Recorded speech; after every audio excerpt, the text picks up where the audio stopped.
that we're adjourned. So we're going to keep an eye, and I'd love to hear from you and your thoughts. You can always email me on that particular subject, and I know that we've received many emails on it on both sides of the whole spectrum of ideas. So we want to make sure that we do something that not only protects us but also protects your rights as citizens. So we're on that. Thank you. If you are planning to come to the Capitol with a gun, you do have to go through the Department of Public Safety and register with them. So don't just come, register.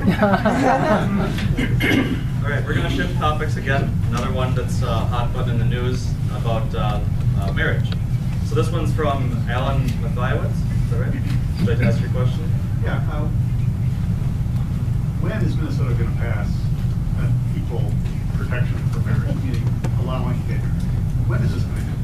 Okay. You know, in states with Republican takeovers, incredible right-wing things have been passed ad nauseum. Every day you open the paper and see, and no one ever seems to be concerned that that's going too far. And yet, here I hear a lot of caution that, oh, you know, Minnesotans rejected the amendment, you know, in the fall, but that we can't actually go to marriage equality because that's going too far. It's like I'm just going to stop you there. I'm sorry. You're right. Do you all understand the question? Yes. Thank you for your question and for your concern. In the Senate, we have passed the marriage bill all the way to committee, and it's now sitting because we want to make sure that we do the work that we're elected to do, balance the budget and do all the things that are really priority. Not that this is not an important issue, obviously it is, and we've been seeing nationally how the trends are changing and shifting on both sides of the aisle, frankly. You have Senator Brandon Peterson, who actually signed as a co-author in the Minnesota legislation in the Senate. So it tells you that there is starting to be more shift and consensus on that issue. I signed a clone bill basically supporting that, so I wanted to make it very clear to people that's where I stand, so I support it. And I think it's, you know, the time is now, and hopefully we'll be able to make that vote at the end of session. In the House, there is a bill as well. It had one committee stop, civil law, which I am a member of, and it passed on a 10-7 party line vote, and it now sits on the House floor, awaiting action. And just like the Senator said, we are concentrating first on getting our budget together, and then we will work on other bills. Yes, leadership is holding that till we get the work of the legislature done, which is primarily to balance the budget. And I think we will see that a little later in the session. I will support it. I don't think I'm an author on it, but who knows? I will support it, of course. I think that, as I mentioned last time, there are some people that there's concern about whether districts voted for to include the marriage amendment in the Constitution, and they are it makes them very nervous, the DFL, and it makes them nervous about voting for it. So there will be a little stretch of getting sufficient votes to pass it. You need 68 votes, and there are, what, 73 Democrats, and we're going to need most of them. But I think it'll be done.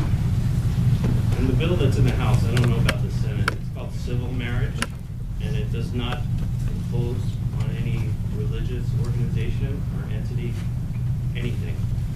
So that's clear, that it does not affect churches or synagogues or mosques.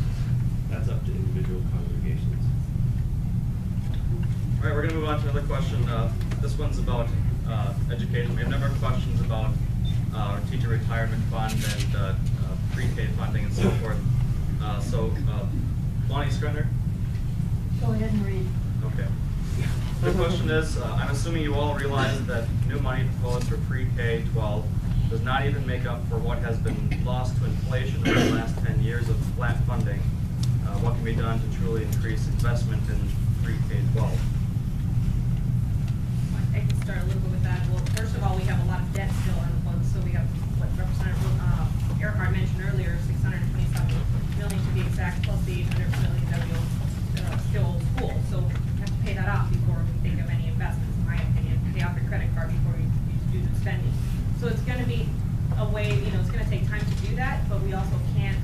stop making investments in education. And one thing that in the Senate we're proposing is the campaign that you probably heard, it's Mini Minds. It's also doing the scholarships for early childhood education with the rating system, and that's being funded at the level that the governor also, I believe it's about 46 million, I believe. And then the other piece is increasing the funding for all-day kindergarten, which is something that's also being proposed in the Senate, and increasing the per pupil funding by about $200 a student. So those are the proposals that are coming just high level in the Senate, and there are investments we have to make. If we don't have an educated workforce and we don't invest early on, we're not going to get that. And our employers are telling us that they need that. They're working really closely with us on that issue, making sure. And it's not just about money; it's about making sure that the policy side also works. And we're still having a lot of discussions on the policy side and what things need to be in place. The testing piece, the teacher licensure, the teacher evaluation, all those pieces are also part of that equation. So it's pretty complicated. I sit on the policy committee, not on the finance one, but certainly we've discussed how those all match up. I don't sit on the education, I sit on the higher education committee, and I'll tell you this about the House. It is an education budget. Our priorities are early childhood education. We're going to give scholarships. We had a big event in Bloomington last week with the speaker, the Chamber of Commerce, business leaders, and parents. And people are very excited about finally taking a step to close the achievement gap. All-day kindergarten is an option, and I think it's very well needed in my own circumstance. I had one kid that had went to half day and one who went for a whole day, and the difference is remarkable. Thankfully, they're both very smart and caught up, but the little one got an advantage. So we are making investments, not only in K-12, we're upping the pupil per pupil amount. I think it's $209 in the House.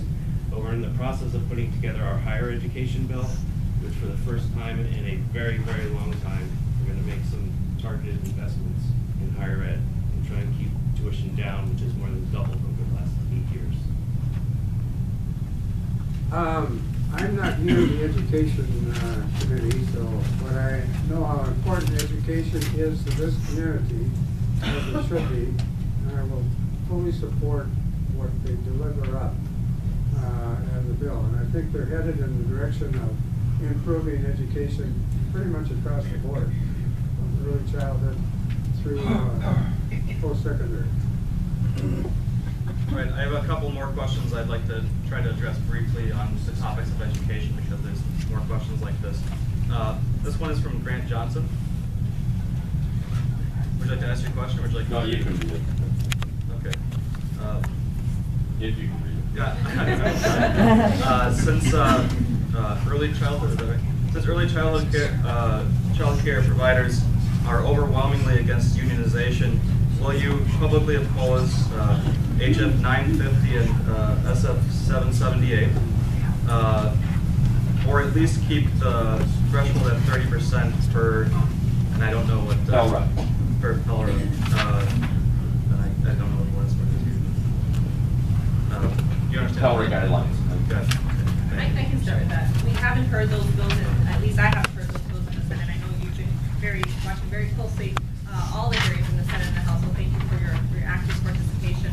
And I received a ton of emails on this issue, because what they're doing in the House and Senate are they're proposing two issues and for authorization to unionize, and one is dealing with child care providers and the other one's dealing with personal care attendants. So they're two very different issues, and they're lumped into one, and that's one of my concerns, that they're two different issues, and both of them obviously have issues of funding, and it's pretty complicated. On the child care, sticking with that one, the government does provide CCAP funding, which are vouchers, basically, and subsidies for, they are subsidies, scratch and vouchers, for child care for people with low income. So those are the people that are allegedly trying to unionize, and it's a bigger pool.